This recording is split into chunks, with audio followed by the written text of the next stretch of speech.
Well, my name is Bill Lile. I practice obstetrics and gynecology in Pensacola, Florida. I'm board certified in obstetrics and gynecology. And we're here in Fort Lauderdale, Florida at St. Thomas Aquinas Catholic High School. And we're going to be doing a presentation I call God's Miracle of Life. I came to the realization that the abortions that are being performed here in the United States are primarily being performed by my peers, by other people who've spent their lives learning about obstetrics and gynecology with the goal of trying to have healthy moms and healthy babies, and realize that there has to be something that we can do to educate people, to let them know about the amazing development of the babies on the inside. We're also going to talk about abortion. We're going to talk about the numbers of abortions that are performed, and we're also going to talk about the different techniques that are going to be performed and how abortions are done. And I just appreciate the opportunity to let y'all know the truth, because we really realize that if people really understand the truth, we wouldn't have the 1.3 million abortions performed in this country every year.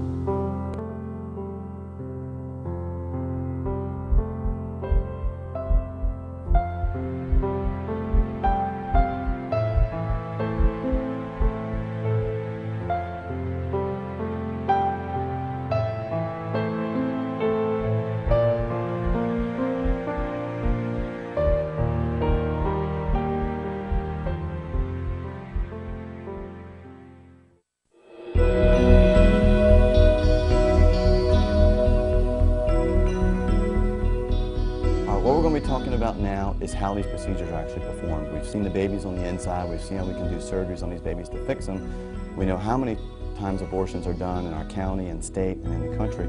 Now we're going to go through the first and second and third trimester abortions and give you good ideas on what's actually going on. When you hear an abortion is done or you hear a partial birth abortion, I want you guys to have a real good idea in your mind. It's like, oh, that's what that was. Okay, now I understand. First trimester abortion. The mental image, try to picture my daughter, there on the inside in the ultrasound when she was kind of jumping and sliding. That would be at the end of the first trimester. This is a speculum, okay? First thing the doctor would do is he'd have the mom up where this chair would be, okay? And the surgeon would be sitting here, in a chair across from her, and her legs would be up this way. The surgeon would take the speculum, which is going to go into the mom's vagina, to give them a view of the cervix. The cervix is the lowest part of the womb or the uterus. And when you hear when somebody's in labor and they say her cervix is 5 centimeters, her cervix is 8 centimeters, that's what's opening up. The cervix is what's opening up before the mom can actually have the baby. But the job of the cervix is to keep the baby inside until she gets to her due date, until she gets to be term. So what the surgeon has to do and the abortionist has to do is to actually go in and forcibly open up the cervix in order to get the baby out. Because that's his only goal. His goal is to kill the baby and get the baby outside of the uterus. So the first thing is the speculum is placed in the vagina, all right, and it's opened up. And when it's opened up, the doctor can then see inside and can see the cervix, the lowest part of the womb. The doctor would then take something like this, and this is called a single-tooth tenaculum. Tenaculum is then sometimes placed on the inside, and it grabs the cervix. You can see how that would grab and would not let go. That's a tenaculum. So that way he has a hold of the cervix and he has a hold of the womb, and now he can start to open up the cervix. Okay? So I'm going to set this down. Well, the cervix is closed. I mean, it's closed tight like my fist right there. So they have to open up the cervix in order to get up to where the baby is. So they do that by forcing small pieces of metal called a dilator. This is a small one. This is called a dilator. And the tip of this is placed into the cervix, and then it opens it up a little bit. Well, these instruments can go up and get a lot bigger depending on the size of the baby, so that you can forcibly open up the cervix in order to get the baby to come on down. So with a first trimester abortion, they'll dilate the cervix, and then after they've opened up the cervix, and essentially the door to get up into the womb, they'll take an instrument like this. This is called a suction curette. A suction curette is attached to a hose, a little tube that goes to a suction machine, which has, a large vacuum pump in there to suck out whatever is up on the inside. During the first trimester, this machine is so strong that it can actually suck out the baby with as developed as you saw my daughter jumping up on the inside. I mean, her muscles are there, her bones are there, everything is already there, and it can suck it through this tube. So this tube this curette is placed up inside the womb, the suction machine is turned on, And the baby, with all of its arms and legs and heartbeat, is then brought out in pieces, through that suction tube and ends up over in the suction machine. All right. So years ago, when they would show babies after they'd had an abortion, they said, "Look, it's just a blob of tissue. This wasn't a baby." Of course it doesn't look like a baby because you've just torn it apart. It's kind of like, looking at a lump of hamburger and say, "There's no way that was ever a cow," because it just doesn't look like it. When you put a baby through a machine that's that strong, it's not going to look like a baby anymore. But that's how the vast majority of abortions are performed, with the suction machine, okay, and brought out through that small little tube. Now what we're going to do is we're going to talk about the second trimester abortion. Remember the baby that was getting the surgery? All right, remember they were doing the surgery on the baby's back? Well, when the baby is that far along, there's no way you can bring the baby down through a tube like this. You'd even have trouble bringing a baby down through a tube that big, okay? So since you can't bring it out through a tube, then you have to use something like this. And this is a forceps that has teeth here on the inside. The teeth are kind of like shark's teeth. They all angle back. So if I put this on my finger and I pull backwards, it just grabs stronger into my finger because they don't want to lose a grip on what's up there on the inside. So we're not going to show you any baby parts, not going to show you any blood, but you're going to know exactly what's going on. The baby's there up on the inside, just like we saw them operating on that baby and fixing the defect in the baby's spine. Baby's up in the womb. They use an ultrasound machine. They use the speculum. They dilate the cervix as large as they can get it, and then they'll use the ultrasound machine and take this instrument and they'll guide this up inside where the baby is, up in the womb. They'll open it up, and while watching the video on the ultrasound, they might grab an arm, and since they can't pull the whole baby down, they'll grab an arm and then they'll rip the arm off while the baby's still alive, and they'll take that arm and they set the arm aside.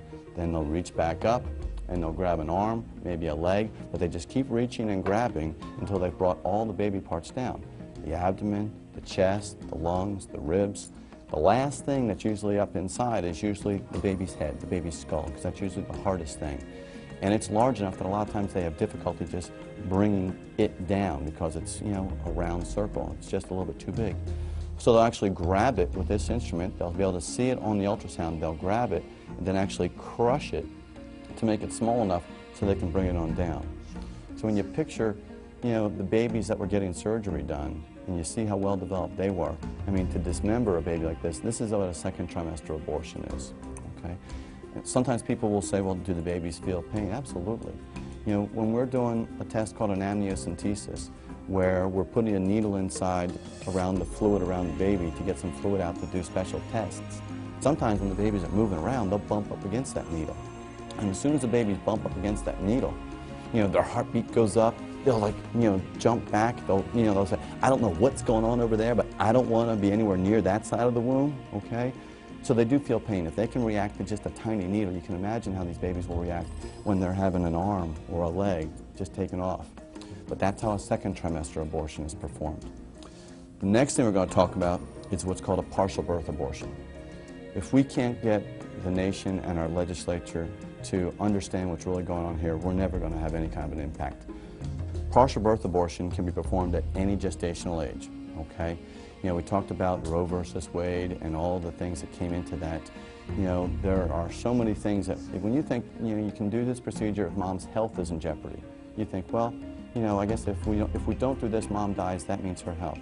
Health is defined as physical, emotional, psychological, age, familial, so just about anything. Too young, too old, anxious, depressed, any of these things can be considered health and have these procedures to be performed. But with a partial birth abortion, the baby is there up on the inside and the baby is alive, all right? They will then use an instrument. They dilate the cervix. Sometimes it takes a couple of days to open up the cervix enough in order to deliver the baby. And this can be done at any gestational age. But what's done is then the baby's foot is grabbed up from the inside and it's brought back down, all right? So we're essentially delivering this baby breech, all right? And when the first foot is brought down, the baby is still alive. They then reach up and they'll deliver the second foot and the second leg. And now they have a good grip on the baby, and baby's alive, and baby's moving around. Then they'll put a little bit of traction on. They'll start to bring the baby down a little bit more. And as they're bringing the baby down more, the arms start to come into view. And they'll reach up with one finger, They'll grab the right arm, they'll sweep it down, and they'll deliver the right arm. Then they'll rotate the baby around, and they'll deliver the left arm. Now at this point, 90% of the baby is on the outside. You know, the baby has already completely left the womb and is beyond the cervix, and it's just the baby's head that's sitting there still in the vagina. Legally, the baby is not born yet. All right? The baby hasn't taken its first breath. The baby's alive, moving, doing its thing while it's being held in the doctor's hand. And I use the term doctor really loosely. But the baby's being held right there. But what they need to do now is they need to, do the abortion procedure. They need to kill the baby. And the way they do that, it's one of the more common ways, is they'll use a pair of scissors like this. Now, you remember from your biology class, remember the foramen magnum, that hole in the base of the skull where your spinal cord comes down from the brain into the back, into the spine? This scissor is then placed at the base of the baby's neck, at the base of the skull, and is forced up into the baby's skull, into the baby's brain cavity. And then the scissor, is opened up just like that to expose that area. If this doesn't kill the baby just by doing that, then the thing they can do is they can then take a suction curette, place it up into the hole they just made, up into the baby's brain, and then turn the suction machine on. Just like it crushes a steel can, you can imagine what it does to the baby's brain up there on the inside. Once they've done that and they've killed the baby, which now of course stops moving, then they'll deliver the rest of the baby, dead. But that's when you hear partial birth abortion. There's no way that part of the procedure, yes, there are some reasons where we need to deliver babies early. When moms are sick, and the only way we're going to get mom better is by delivering the babies early. But to deliver the legs, the belly, the chest, and both arms of this baby, and then kill the baby at that point, how does killing the baby at that last second protect the mom at all? It doesn't. It's just a way of being able to justify in somebody's head killing babies at any gestational age, whether it's the first trimester, the second trimester, or the third trimester. But that's what a partial birth abortion is. When it comes up in the news and it comes up, in the legislature, that's what's really going on. Just picture that. I mean, babies that would do just fine. We have babies that do well at 23, 24, 25 weeks at our intensive care nursery, and we have great survivals. I mean, these are babies that are even further along than that all they need is just let the head come out, clamp the cord, cut the cord, let the baby go to the nursery, okay? But those are first, second, and third trimester abortions. If you look over on the far right side, you can see the cap of that steel can, and there's a small little tube coming out. Well, that's that little suction curette that we were demonstrating with. Well, I've taken that suction curette and I've attached it to the hose that goes to the suction machine, and even though I can't crush that can, I can't even stand on it and crush it, when you just turn on the suction machine with just the suction force alone, that's what it does to the can. So you get an idea, it's like, well, if you can do that to a steel can, you can just imagine what that's doing for the first trimester baby there on the inside, and also what it's doing for the baby's brain there on the partial birth abortion in the third trimester abortion.